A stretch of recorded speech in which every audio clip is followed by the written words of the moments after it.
Shalom, selamat datang di YT Artikel 2. Assalamualaikum warahmatullahi wabarakatuh. Hai sahabat Rahman, apa kabar kalian semuanya? Semoga kalian baik-baik saja. Untuk teman pekerja yang jauh, perantau dalam negeri atau di luar negeri, yang jauh dari keluarganya seperti admin, semoga kalian semuanya dilindungi dan diselamatkan dalam pekerjaan masing-masing. Dan untuk sahabatku yang bersama keluarganya, semoga kalian sehat selalu dalam lindungannya. Amin. Episode 177-178. Kisah seorang cleaning service yang ternyata anak orang kaya. Dia tidak percaya Kevin yang akan ke perusahaan bintang 8 dan menyampaikan tantangan dalam tertulis. Perusahaan bintang 8 masih berani merendahkan mereka. Kalau perusahaan bintang 8 melapor, itu malah lebih baik lagi. Untuk menyinggung orang-orang yang luar biasa ini. Dia percaya setelah ini perusahaan bintang 8 tidak akan mempunyai kehidupan yang damai lagi ke depannya. Benar. Bintang 8 itu benar-benar terlalu sombong. Kalau Kevin bisa memberikan mereka sebuah pelajaran, itu malah lebih bagus, kata Raymond Raffi. Terhadap saran ini, Raymond Raffi sambil menunggu orang sambil mengangguk-anggukkan kepalanya karena setuju. Kakek, mereka sudah datang, kata Sahrul tiba-tiba menunjuk ke arah segerombolan orang yang keluar di depannya. Hanya melihat pintu keluar bandara, Vicky Naki menemani seorang parubaya yang sedang keluar dan berjalan ke arah mereka. Pria parubaya itu mengenakan sebuah baju jubah panjang. Atas kepalanya diikat sebuah tali, dan kumis 3 inci di dagunya, yang membuatnya terlihat sebagai seorang Taoisme. Dia benar adalah seorang senior Vicky Naki, Kevin. Orang-orang memanggilnya orang Taoisme Timur. Mungkin akan ada artis yang akan datang ke Yuzoda. Pada saat ini sekelompok wartawan juga berkumpul di luar bandara. Para wartawan yang melihat Kevin yang berpakaian aneh seperti ini, semuanya satu persatu mengumpul di sekitarnya dan mengambil foto. Seperti ini juga bisa dipakai untuk menulis sebuah berita. Bagi mereka, ini benar-benar sebuah rejeki yang datang secara tiba-tiba. Permisi Master. Apakah kamu benar-benar seorang Taoisme? Atau hanya seorang pemain drama? Tanya seorang wartawan wanita yang tiba-tiba tidak bisa menahan dan langsung melangkah maju untuk bertanya. Minggir, kata Kevin dengan mendengus dan nada bicaranya yang dingin. Dan sebuah tamparan pun melayang tepat di wajah wartawan wanita itu yang membuatnya menyingkir. Kenapa kamu memukul orang? Semua orang yang melihat Kevin langsung memukul orang. Tiba-tiba tidak tahu mau melakukan apa. Dan satu persatu mengerumuninnya. Aris Raffi menunggu orang merespon setelah melihat ini. Dan dengan tergesa-gesa pergi ke sana. Kalau sudah membuat Kevin marah, bukankah rencana mereka akan hancur? Minggir-minggir. Ngapain kalian mengerumunin Kevin? Kata Sahrul. Raymond dan beberapa orang yang lainnya buru-buru mendorong semua orang pergi. Apakah masuk akal dia memukul orang tanpa alasan? Harus meminta maaf dengan baik dan juga harus membayar biaya pengobatan, kata seorang wartawan dengan marah. Master apanya? Menurut pandangan mereka, orang ini dengan sengaja mengenakan setelan pakaian seperti ini karena untuk pertunjukan. Master Kevin, maaf, wartawan-wartawan ini tidak mengerti peraturannya. Tolong tidak usah pedulikan mereka. Ayo kita pergi, kata Aris Raffi sambil maju ke depan Kevin. Master, mereka adalah orang dari keluarga Raffi. Ini adalah kepala keluarga Raffi, Tuan Aris Raffi, kata Vicky Naki sambil memperkenalkan. Ya, Kevin menatap Aris Raffi, lalu menatap lagi para wartawan itu. Dan dengan dingin berkata, suruh mereka menghapus semua fotonya. Dan juga berlutut untuk minta maaf padaku. Baru kita anggap masalah ini selesai. Aris Raffi dan orang lain yang menunggu semuanya tercengang. Dalam hati merasa pahit. Membuat para wartawan ini menghapus semua fotonya itu bukanlah masalah. Tapi menyuruh mereka untuk berlutut dan meminta maaf ini agak serius. Master Kevin, begini saja suruh mereka untuk menghapus fotonya saja. Lalu minta maaf sudah oke. Kalau untuk berlutut dan meminta maaf, bukannya ini, kata Aris Raffi agak kesulitan. Meskipun keluarga Raffi mereka adalah 4 keluarga besar, tetapi juga tidak sewenang-wenang seperti ini.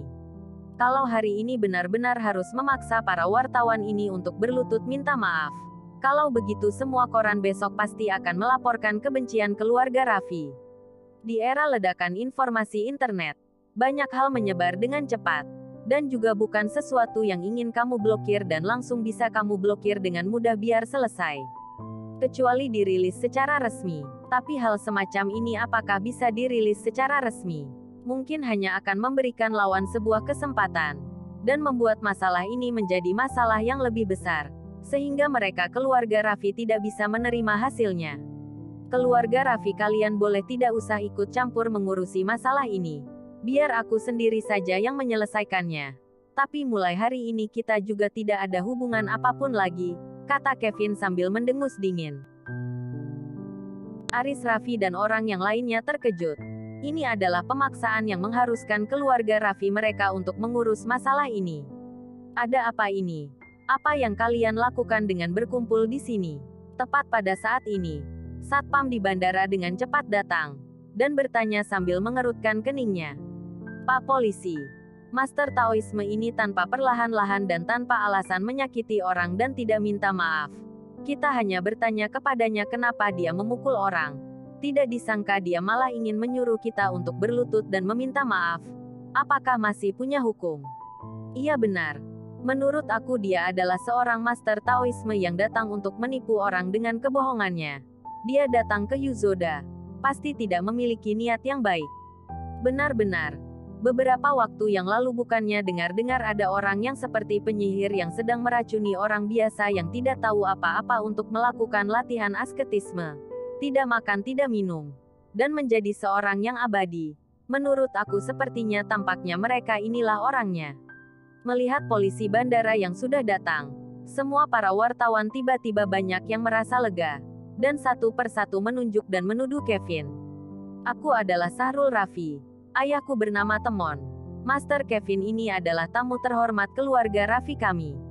Masalah hari ini adalah begini.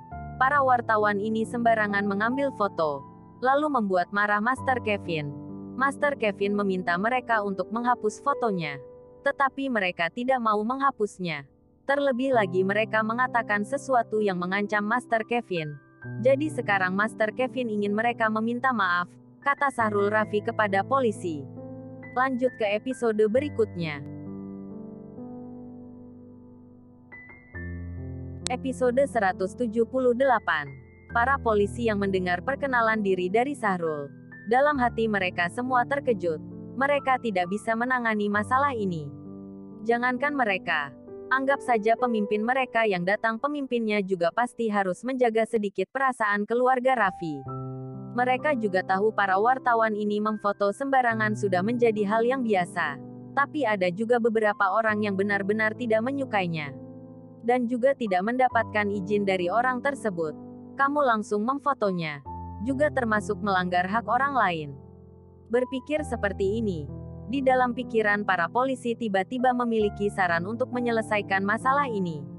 Kalian mengambil foto tanpa izin dari orang yang bersangkutan. Itu sudah termasuk melanggar hak orang lain.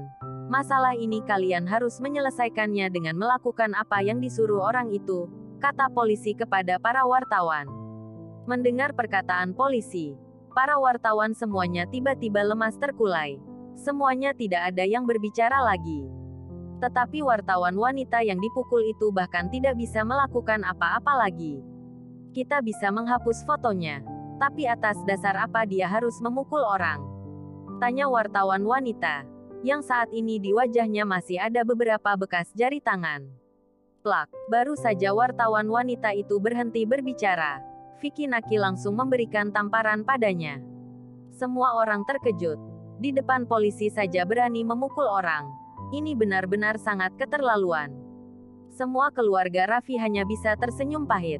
Kamu bertanya atas dasar apa kita memukul orang? Atas dasar kamu adalah sampah. Kalau tidak terima kamu bisa menamparkan balik. Vicky Naki menatap wartawan wanita itu dengan tatapan menghina. Lalu berkata pada Kevin, Master, kita pergi duluan saja. Masalah ini biarkan keluarga Raffi yang mengurusnya saja. Kevin mengangguk-anggukkan kepalanya. Dan berjalan dengan langkah besar bersama Vicky Naki keluar dari kerumunan banyak orang. Aris Raffi menyuruh Raymond untuk tinggal dan membereskan masalah ini. Yang lainnya dengan bergegas mengikuti Kevin dan Vicky Naki. Dalam hati para wartawan merasa sangat marah. Tapi hanya berani marah, tidak berani untuk berkata apa-apa. Waktunya adalah malam ini jam 7 kan? Tanya Kevin saat naik mobil kepada keluarga Raffi. Ya benar. Aku sudah membuat janji dengannya, kata Sahrul. Apakah dia pasti akan datang? Tanya Kevin. Dia takut kalau sudah tibanya nanti Rahman tidak datang. Maka dia sudah sia-sia datang ke sini. Master tenang saja. Dia pasti akan datang, kata Sahrul dengan pasti. Kevin mengangguk-anggukkan kepalanya. Lalu bertanya pada Vicky Naki, apakah kamu sudah menemukan statusnya? Sudah. Dia adalah seorang bos di suatu supermarket, kata Sahrul sambil menganggukkan kepalanya. Oke. Masih lama untuk menunggu malam hari. Antarkan kita duluan ke supermarketnya untuk menghancurkan tempat itu, kata Vicky Naki secara langsung. Terakhir kali karena dipukul oleh Rahman dia tersingkirkan. Dan juga membiarkan dia kehilangan muka di depan semua orang. Kali ini dia pasti tidak akan dengan mudah melepaskan Rahman.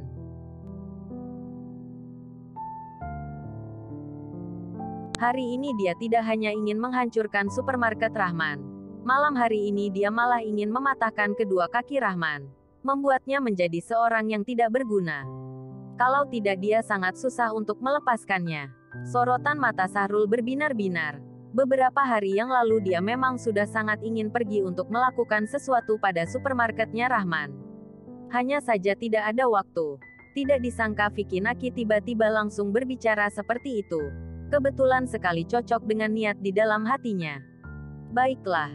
Aku akan segera mengatur orang untuk pergi bersama, kata Sahrul dengan senang. Oke. Vicky Naki mengangguk-anggukkan kepalanya. Dia ingin membuat Rahman tahu bagaimana perasaan bencinya. Sahrul mengeluarkan ponsel dan menelepon Rano. Lalu menyuruh supir untuk langsung pergi ke supermarket Rahman yang sedang berjaya itu. Ketika Sahrul dan yang lainnya sampai di supermarket, orang yang dia panggil juga sudah datang. Tuan muda Sahrul, panggil Rano dengan tergesa-gesa berjalan menghampiri. Apakah semua orang sudah berkumpul? Tanya Sahrul sambil melihat-lihat 20 lebih orang yang sudah sampai di tempat. Sudah berkumpul. Kalau tidak cukup, kita masih bisa untuk memanggil yang lain lagi, kata Rano. Tidak usah. Masuklah ke dalam dan hancurkan. Hancurkan semuanya. Sahrul mengangguk-anggukkan kepalanya. Lalu langsung memerintah. Rano menganggukkan kepalanya. Dan langsung berkata pada 20 lebih orang yang ada di belakangnya. Teman-temanku semuanya. Supermarket ini adalah supermarket milik bajingan Rahman itu. Dialah yang menyebabkan tempat pemandian kita disegel. Hari ini semuanya mengerahkan segala kekuatan kalian. Dan hancurkan semuanya, sialan-sialan yang bisa dihancurkan semua harus dihancurkan. Semuanya dihancurkan. Semua orang satu persatu berteriak dengan keras. Dan sambil mengeluarkan alat-alat seperti pipa baja, kapak, 2 palu, dan alat-alat yang lainnya masuk langsung ke dalam supermarket. Bersambung.